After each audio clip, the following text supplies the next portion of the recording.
Hi friends, welcome to our FDF Tamil channel.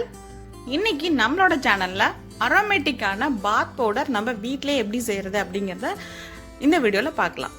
So இந்த பவுடருக்கு பார்த்தீங்கன்னா கிட்டத்தட்ட 38 பொருள் நான் இதில் ஆட் பண்ணியிருக்கேன். ஸோ என்னென்ன பொருள் ஆட் பண்ணியிருக்கேன், எவ்வளோ மெஷர்மெண்ட்டில் ஆட் பண்ணியிருக்கேன் அப்படிங்கிறத டீட்டெயில்டான வீடியோவாக போட்டிருக்கேன். ஸோ வீடியோவை ஸ்கிப் பண்ணாமல் பாருங்கள். நம்மளோட சேனலை இப்போ தான் ஃபர்ஸ்ட் டைம் பார்க்குறீங்க அப்படின்னா மறக்காமல் சப்ஸ்கிரைப் பண்ணுங்கள், பெல் ஐக்கானை கிளிக் பண்ணுங்கள். வாங்க வீடியோக்கு போகலாம். ஸோ இப்போ இதுக்கு 200 கிராம் அளவுக்கு மறிக்கொழுந்து வாங்கி வச்சுருக்கேன். இது வந்து நாட்டு மருந்து கடையில் இந்த மாதிரி ட்ரை பண்ணியே விற்கிறாங்க. அடுத்து ஆரஞ்சு தோல் வந்துட்டு நம்ம இந்த சீசன் டைமில் நம்ம வீட்டில் சாப்பிடக்கூடிய ஃப்ரூட்லேருந்து வரக்கூடியது தான். இது முடிஞ்ச அளவுக்கு நீங்கள் கலெக்ட் பண்ணிக்கலாம். இதுக்கு மெஷர்மெண்ட் கிடையாது, நம்ம எவ்வளோ கலெக்ட் பண்ண முடியுமோ அவ்வளோ எடுத்துக்கலாம். அடுத்து குப்பைமேனி இலை, இது வந்து நமக்கு ரோட் சைடில் கிடைக்கக்கூடியதா, ஈஸியாக கிடைக்கக்கூடியது. இது வந்து நம்ம முடிஞ்ச அளவுக்கு நம்ம கலெக்ட் பண்ணி இந்த மாதிரி ட்ரையாக எடுத்து வச்சுக்கலாம். அடுத்து 1 கிலோ கடலைப்பருப்பு, 1 கிலோ பச்சை பயிறு, 4 கைப்பிடி அளவுக்கு வேப்பிலை காய வைத்தது. அடுத்து எலுமிச்சை, நம்ம வீட்டில் யூஸ் பண்ணக்கூடியது, இந்த மாதிரி தூக்கி போடாமல் இந்த மாதிரி கலெக்ட் பண்ணி வச்சது ஒரு 4 கைப்பிடி. அடுத்து ரோஜா இதழ் 250 கிராம், ஆவாரம்பூ 250 கிராம். அடுத்து மா இலை 2 கைப்பிடி அளவுக்கு எடுத்து வச்சிருக்கேன். நான் இன்னும் கொஞ்சம் 2 கைப்பிடி வச்சிருக்கேன், நான் அரைக்கும் போது அதையும் நான் ஆட் பண்ணிக்க போறேன். அடுத்து முருங்கை இலை 4 கைப்பிடி அளவுக்கு. அடுத்து செம்பருத்தி பூ 2 கைப்பிடி எடுத்து வச்சிருக்கேன், நீங்க 4 கைப்பிடி அளவுக்கு முடிஞ்சா ஆட் பண்ணிக்கோங்க. அடுத்து பூலாங்கிழங்கு 200 கிராம். அடுத்து கார்போக அரிசி 50 கிராம் எடுத்திருக்கேன். கேரளா மட்ட அரிசி 100 கிராம் அளவுக்கு எடுத்திருக்கேன். நெக்ஸ்ட் நன்னாரி வேர் 15 கிராம் அளவுக்கு எடுத்திருக்கேன். அடுத்து இது வசம்பு, குழந்தைங்களுக்கு கொடுக்கக்கூடியது. இது நம்ம பவுடரை வந்துட்டு ரொம்ப நாளைக்கு கெட்டு போகாமல் இருக்கிறதுக்கு நம்ம போடுற வேப்பிலையும் வசம்பும் ரொம்ப யூஸ்ஃபுல்லாக இருக்கும். இது வந்து 2லேருந்து 5 நம்பர் போட்டுக்கலாம், ஆனால் நான் இன்னைக்கு பெருசாக இருக்கிறதுனால 2 மட்டும் ஆட் பண்ணியிருக்கேன். அடுத்து ஜாதிக்காய் 1, மாசிக்காய் 1, கடுக்காய் 1. அடுத்து முல்தானி மெட்டி, இந்த மாதிரி கல்லாவே நமக்கு கிடைக்குது. ஸோ இந்த கல் வந்துட்டு பார்த்தீங்கன்னா 100 கிராம் அளவுக்கு எடுத்துக்கலாம். அடுத்து பச்சை கற்பூரம் 1 டப்பா. அடுத்து ஜடாமாஞ்சல் 25 கிராம். அடுத்து பூந்திக்குட்டை, இது வந்துட்டு நல்லா நுரை தரக்கூடியது, இது ஒரு 100 கிராம் அளவுக்கு. அடுத்து ஓட்ஸ் 1 கப் அளவுக்கு எடுத்துக்கலாம். அடுத்து சாரா பருப்பு 10 கிராம் அளவுக்கு எடுத்துக்கலாம். அடுத்து கிரீன் டீ லீவ்ஸ், இது வந்து ஒரு அரை கப் அளவுக்கு நம்ம எடுத்துக்கலாம். அடுத்து கஸ்தூரி மஞ்சள் 100 கிராம் அளவுக்கு எடுத்துக்கலாம். அடுத்து பாதாம் பருப்பு ஒரு 10 நம்பர் எடுத்துக்கலாம். அடுத்து கோரைக்கிழங்கு 150 கிராம் அளவுக்கு எடுத்துக்கலாம். கோரைக்கிழங்கும் பூலாங்கிழங்கும் பசங்க யூஸ் பண்றதா இருந்தா முகத்துக்கு யூஸ் பண்ண வேண்டாம். அடுத்து 3 மீடியம் சைஸ் உருளைக்கிழங்க நல்லா தோல் இருக்கவே சீவி இந்த மாதிரி ட்ரை பண்ணி எடுத்து வச்சுக்கலாம். அடுத்து வெட்டி வேர் 15 கிராம் அளவுக்கு எடுத்திருக்கேன். விளாமிச்சை வேர் 20 கிராம் அளவுக்கு எடுத்திருக்கேன். நெக்ஸ்ட் சிலதெல்லாம் எனக்கு கிடைக்கல, அதனால நான் பவுடரை ஆட் பண்ணிக்கிறேன். சந்தனம் 50 கிராம். கசகசா இது 25 கிராம் பாக்ஸ், இதுல நான் ஒரு 15 கிராம் அளவுக்கு எடுத்துக்க போறேன். அடுத்து அருகம்புல் 50 கிராம். திருநீற்று பச்சிலை, இது என்கிட்ட செடி இருக்கு, இருந்தாலும் எனக்கு இவ்வளோ அளவுக்கு பவுடர் வேணும் அப்படிங்கிறதுனால நான் 50 கிராம் பாக்ஸ் நான் வாங்கிட்டேன். அடுத்து திரிபலா சூரணம் 1 ஸ்பூன் அளவுக்கு. இது எல்லாமே நம்ம ஃபைனலா பவுடர்ஸை ஆட் பண்ணிக்கலாம். அடுத்து அதிமதுரம், இது நம்மளோட விரல் சைஸ்ல 1 விரல் அளவுக்கு நம்ம எடுத்துக்கலாம். இப்போ இது எல்லாத்தையுமே நம்ம ஒரு பெரிய சில்வர் பாக்ஸ்ல நம்ம 1 by 1 ஆட் பண்ணிக்கலாம். இந்த பயிர் வகைகள்லாம் நம்ம அப்படியே டைரக்டா நம்ம ஆட் பண்ணிக்கலாம்.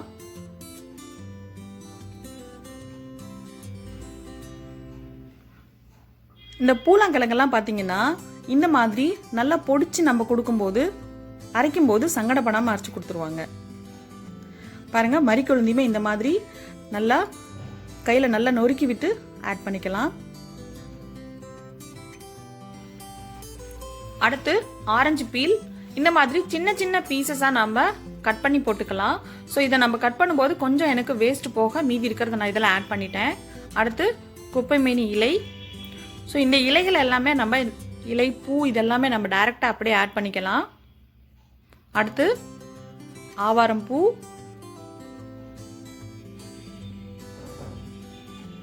அடுத்து ரோஜா இதழ்கள்,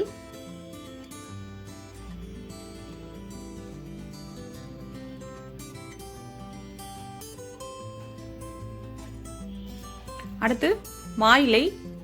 நான் கலெக்ட் பண்ண மாயிலை எல்லாத்தையுமே நான் ஆட் பண்ணிட்டேன்.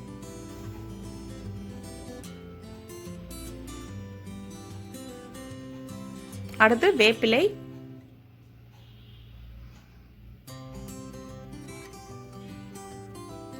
அடுத்து முருங்கைக்கீரை, அடுத்து ஜடாமாஞ்சல், செம்பருத்தி பூ,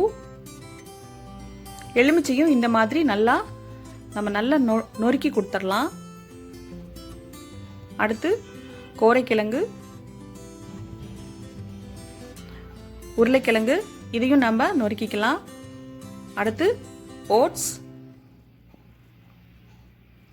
பாருங்க, பூந்தி கொட்டையெல்லாம் நல்லா பொடிச்சிட்டேன். ஏன்னா அதுக்குள்ள சீடு இருக்கும். ஸோ அதோட கொடுக்கும்போது அவங்களுக்கு மிஷின் பிளேடு வந்து ஷார்ப்னஸ் குறைஞ்சிரும்ட்டு திட்டுவாங்க. ஸோ இந்த மாதிரி வேரெல்லாம் நீங்கள் கொடுக்குற மிஷினில் அரைக்கிறாங்களா தெரிஞ்சிட்டு நீங்கள் ஆட் பண்ணிக்கோங்க. அடுத்து கார்போ அரிசி, மட்டை அரிசி,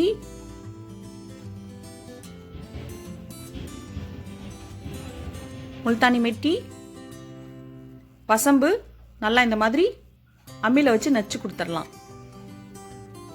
அதிமதுரம், ஜாதிக்காய், மாசிக்காய், கடுக்காய் எல்லாத்தையுமே நான் பொடிச்சிட்டேன். அடுத்து கிரீன் டீ லீவ்ஸ், பாதாம் பருப்பு, சாரா பருப்பு, நன்னாரி வேர், கடைசியாக நம்ம பச்சை கற்பூரத்தை ஆட் பண்ணிக்கலாம். மஞ்சளை நான் இந்த மாதிரி நொறுக்கி வச்சிருக்கேன். ஆனால் நான் இதில் இப்போ ஆட் பண்ண போகிறது கிடையாது. நான் பவுடர் பண்ணி வச்சுக்குவேன். நான் தனித்தனியாக ஆட் பண்ணிக்குவேன். ஸோ பாருங்கள், இட்லி பூ எனக்கு நான் அந்த பவுடர் நான் எடுக்கும்போது எனக்கு கிடைக்கல. ஆனால் எனக்கு அடுத்த நாள் கிடைச்சிது. ஸோ அதனால் இதையும் நான் காய வச்சு நான் இது கூட நான் ஆட் பண்ணிக்க போகிறேன். இப்போது நம்ம மாடியில் ஒரு 2 days அளவுக்கு நல்லா மொறுன்னு காயிற அளவுக்கு நல்லா காய வச்சுக்கலாம். காய வைக்கும் போது பார்த்தீங்கன்னா இந்த மாதிரி பேப்பரில் போட்டுட்டு அது மேலே ஒரு கிளாத் வச்சு நம்ம வெயிட் வச்சிட்டோம் அப்படின்னா அந்த இலை தலைகள் எல்லாம் நமக்கு காற்றுல பறக்காம நமக்கு நீட்டாக நம்ம வச்ச மாதிரியே இருக்கும். பாருங்கள், இட்லி பூ நல்லா எனக்கு காஞ்சிருச்சு. ஸோ இதையும் நான் இதில் ஆட் பண்ணிக்க போகிறேன். ஸோ இப்போ இது எல்லாமே 2 நாள் நல்லா காஞ்சிருச்சு. இப்போது இதை நான் மிஷினில் போயிட்டு அரைக்க போகிறேன். வாங்க மிஷினுக்கு போகலாம். ஸோ இப்போ நம்ம மிஷினுக்கு வந்துட்டோம். இதோட வெயிட் பார்த்தீங்கன்னா 4 கிலோ 450 கிராம் அளவுக்கு இருக்குது. ஸோ இதை நம்ம மிஷினில் கொடுத்து கிட்டே இருந்து நம்ம அரைச்சி எடுத்துக்கலாம். பாருங்கள், இதுதான் ஃபர்ஸ்ட் டைமு. கிட்டத்தட்ட எனக்கு வந்து 4 டைம் வந்து இந்த மாதிரி அந்த அண்ணா போட்டு கொடுத்தாங்க. நம்ம மிஷினுக்கு போகிற டைம் பார்த்தீங்கன்னா நம்ம லஞ்ச் முடிச்சுட்டு ஒரு 2 மணிக்கு மேலே நம்ம மிஷினுக்கு போனோம் அப்படின்னா காலையிலேருந்து நமக்கு மிஷின் நல்லா ஓடி சூடாக இருக்கும். ஸோ அப்போ பவுடர் வந்து நம்ம கொடுக்குற இது வந்து நல்லா காணும். பாருங்கள், நமக்கு நல்ல ஃபைன் பவுடராக அரைச்சி கொடுத்துட்டாங்க. இப்போ அதனோட வெயிட்டு 4 கிலோ 250 கிராம் அளவுக்கு இருக்குது. ஸோ ஒரு 200 கிராம் மட்டும்தான் நமக்கு அதனோட வெயிட் குறைஞ்சிருக்கு. ஸோ இப்போ மிஷின்லேயே இந்த மாதிரி ஒரு ட்ரேல நல்லா ஆற விட்டு எடுத்துட்டு வீட்டுக்கு வந்துடலாம். இப்போ நம்மளோட பாத் பவுடர் நமக்கு கிட்டத்தட்ட ரெடி ஆயிடுச்சு. நம்ம இதை அரைச்சி எடுத்துட்டோம். இப்போ இது கூட நம்ம ஆட் பண்ணக்கூடிய பவுடர்ஸ் 1 by 1 ஆட் பண்ணிக்கலாம். ஃபர்ஸ்ட் திருநீற்று பச்சிலை, இந்த பவுடரை நம்ம இதுலயே கொட்டிக்கலாம். அடுத்து அருகம்புல் பவுடர்,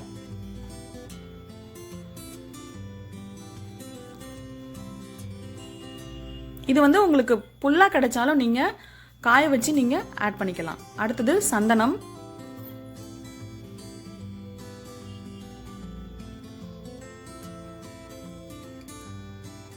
ஸோ இந்த பவுடர்ஸ் எல்லாத்தையுமே ஆட் பண்ணி நல்லா நல்லா மிக்ஸ் பண்ணி விட்டுக்கோங்க.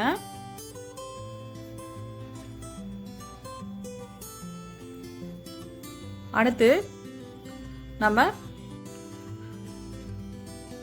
திரிபலா சூரணம் 1 ஸ்பூன் அளவுக்கு நம்ம ஆட் பண்ணிக்கலாம்.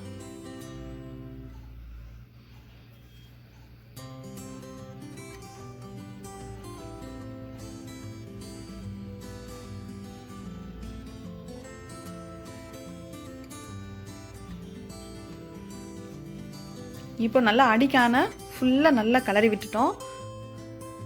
இப்போ கசகசா ஒரு 15 கிராம் அளவுக்கு ஆட் பண்ணிக்கலாம். கடைசியா பச்சை கற்பூரம் இந்த மாதிரி நல்லா பவுடர் பண்ணி நல்லா ஸ்ப்ரெட் பண்ணி விட்டுருங்க. ஸோ இதையும் சேர்த்து நல்லா மிக்ஸ் பண்ணி விட்டுடலாம்.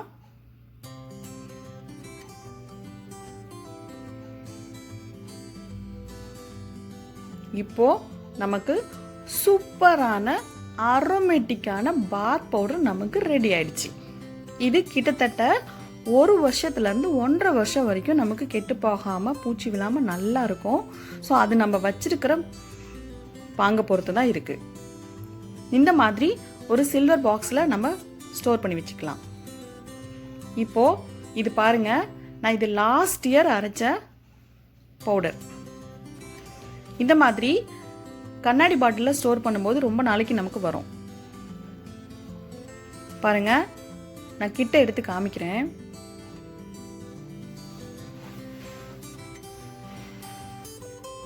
பாருங்க, எந்த பூச்சி எதுவும் இல்லாம நல்லா கிளீனா இருக்கு. என்ன கலர் தான் வந்துட்டு நான் இந்த தடவை வந்து கொஞ்சம் இலைகள்லாம் கொஞ்சம் நிறைய ஆட் பண்ணியிருக்கேன். அதனால கலர் வந்து லாஸ்ட் இயர் கொஞ்சம் மஞ்சளா இருக்கு. மற்றபடி நல்லாவே இருக்கு.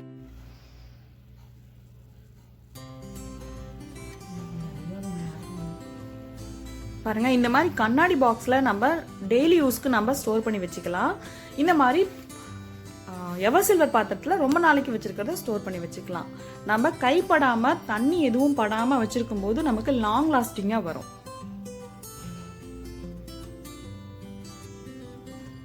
இப்போ நான் இந்த பவுடர்ல இருந்து நான் உங்களுக்கு கலந்து காமிக்கிறேன். ஒரு 1.5 ஸ்பூன் அளவுக்கு நம்ம இந்த பாத் பவுடர் எடுத்துக்கலாம். இது நான் இன்னைக்கு வந்துட்டு தண்ணியில தான் மிக்ஸ் பண்ண போறேன். ஆனா நீங்க வந்து ஃபேஸ் பேக் போடுறீங்க அப்படின்னா நீங்க வந்து 1 ஸ்பூன் அளவுக்கு இதுல தயிர் ஆட் பண்ணி நீங்க ஃபேஸ் பேக் போட்டுக்கலாம்.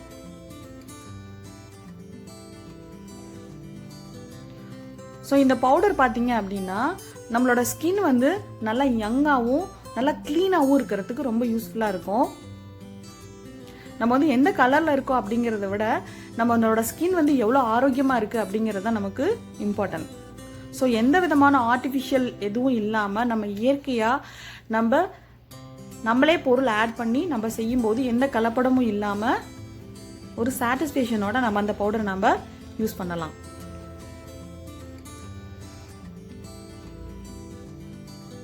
இந்த பவுடர் ஆட் பண்ணும்போது நமக்கு வந்து இந்த டே ஃபுல்லா வந்துட்டு நமக்கு ஃப்ரெஷ்ஷான ஒரு ஃபீல் இருக்கும். நமக்கு வேர்வை ஸ்மெல் இல்லாம நல்லா ஃப்ரெஷ்ஷா இருக்கும். ஸோ இந்த பவுடரை நீங்களும் வீட்டில் ட்ரை பண்ணி பார்த்துட்டு எப்படி இருந்தது அப்படின்னு சொல்லிட்டு கமெண்ட்ல சொல்லுங்க. இந்த வீடியோ உங்களுக்கு பிடிச்சிருந்தா லைக் பண்ணுங்க, ஷேர் பண்ணுங்க, சப்ஸ்கிரைப் பண்ணுங்க, மறக்காம பெல் ஐக்கானை கிளிக் பண்ணுங்க. அப்போதான் நாங்கள் போடுற வீடியோ உங்களுக்கு நோட்டிஃபிகேஷன்ல வரும். தேங்க்ஸ் ஃபார் வாட்சிங்.